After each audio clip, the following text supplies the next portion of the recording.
Good afternoon, 8th grade HMS Bobcats. Mr. Fleto here, putting this together on a Sunday. That means that it is officially career week in the 8th grade at Helena Middle School. More specifically, on Friday, we are going to do a plethora of activities that we hope are informative to you. We're going to get to go to a field trip to Helena College, and we're going to get to have some hands-on look and some demonstrations of some trades careers. For those of you that aren't familiar with what trades careers are, that is in the realistic interest type that I'm going to review here in a little bit. But it's essentially building, fixing, manufacturing, working on things, using machinery, using your hands, using equipment. The trades, as I'm going to talk about also, is one of the fastest growing segments of the economy. And we fully anticipate that in 4 short years, when all of you are 18 years old and adults, a lot of opportunities that are going to be available out there in the trades. So you guys will get to go to a bunch of stations and check those out. In the afternoon, we're going to do some different stations where we're going to learn a little bit about career values, which is a different way of looking at careers. It's going to be a little different than interests, which I believe you all should have done sometime in 7th grade, whether it was with Mr. Nicholson in health class, Miss Gluckert or myself in the 7th grade career days. That's interests. We're going to be looking at values, and you're going to get to look at values as well and do a quick assessment to see where your values lie. And then we're also going to look at some money management stuff with a lifestyle assessment of how do you spend your money, what do you get to spend your money on. And then my favorite part of the year is talking about personal finance and talking about money and the things to do with your money, the things not to do with your money someday. I named that the things that we wish they would have taught us in school. You'll get the whole story on Friday. So hope we are looking forward to Friday. I'm going to review some things about careers on this Bob lesson and talk a little bit about trades. And let's get to it. All right, this week we're talking about 8th grade career day.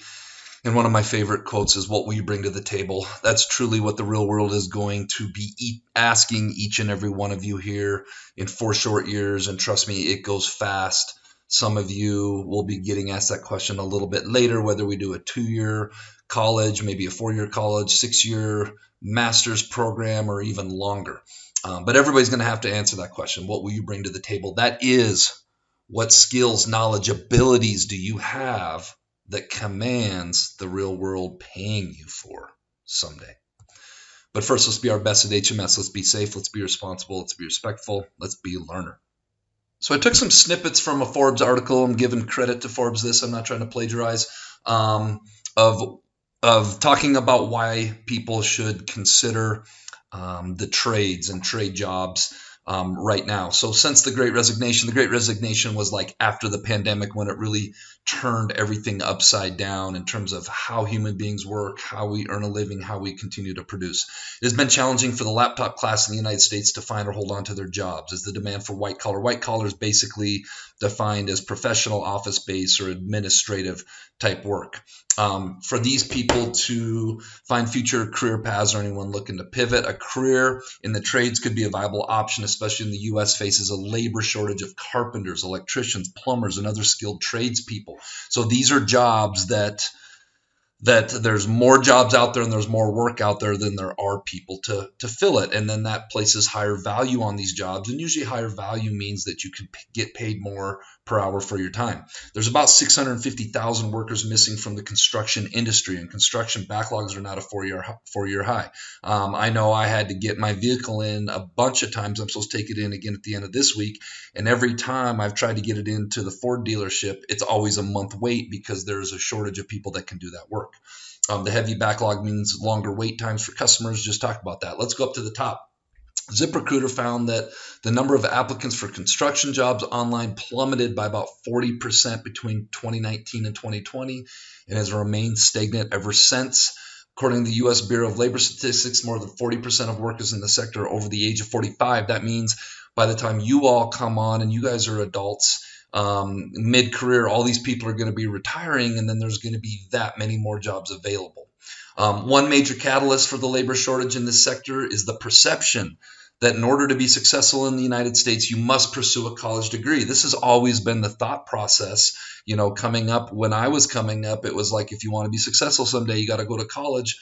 And this has led to this perception that that's what you have to do to be successful. And it is no longer the case. Things are flipping up. Things are changing.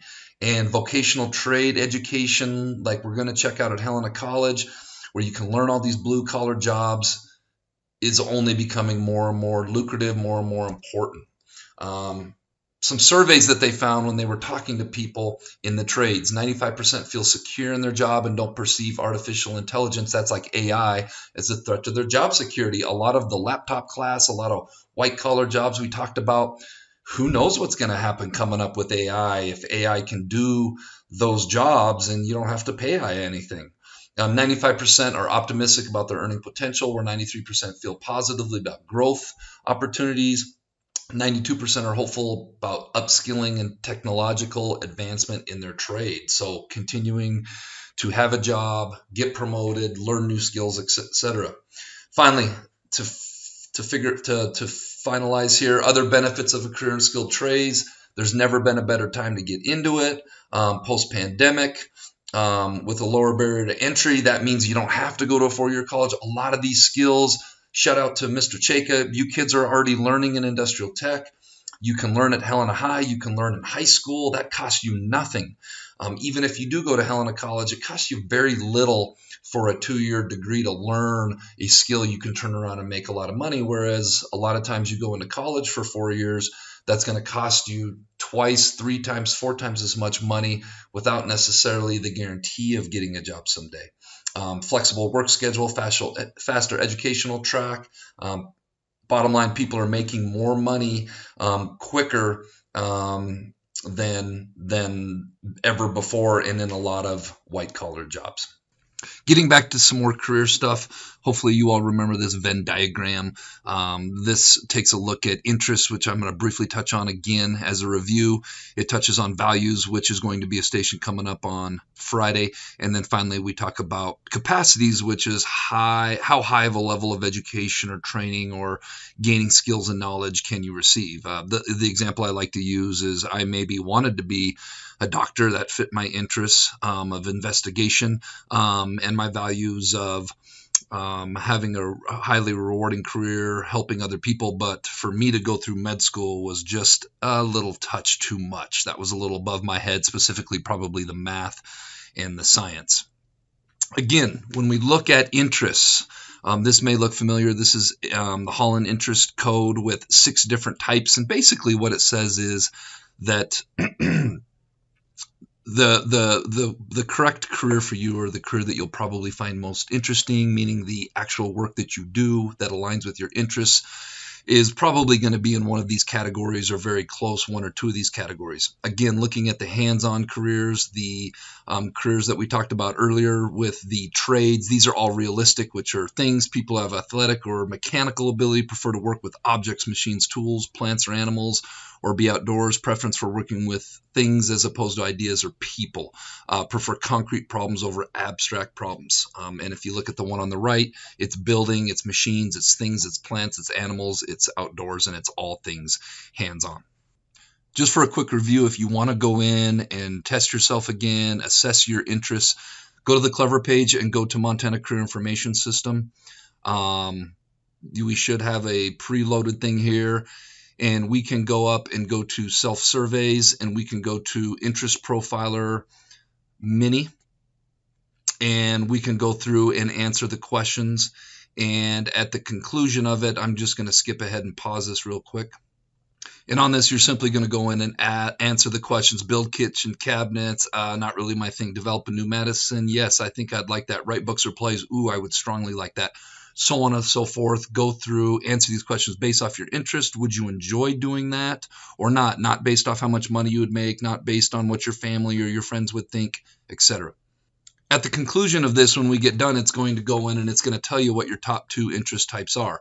So in this situation, I went through, and my top one would be investigative. My secondary top interest type would be artistic, etc. And you can go in and you can click on them and you can look at descriptions and you can look at different jobs and different careers that fit within these interest types. All right, this week's Jelly Bean Question of the Week winners: Iria McNay, Jacob Breen, Cash Neal, Tristan Hill, and Lane Petrie. I did have a couple that I drew that did not have last names on them, so I had to pass those by. Please put your first and last name on them. The correct answer was 78. All right, this week's Jelly Bean Question of the Week. What number is missing from this sequence? We've got 10, 20, 30, 40, 10, 20, 30, 50, 80, the mystery number, and then 210, 340, and 550. If you think you know the answer, get your first and last name on there. Make sure it's legible. Every week I run into this. Tune in next week, see if you're a winner. All right, Bobcats, let's make it a great week at the Helena Middle School.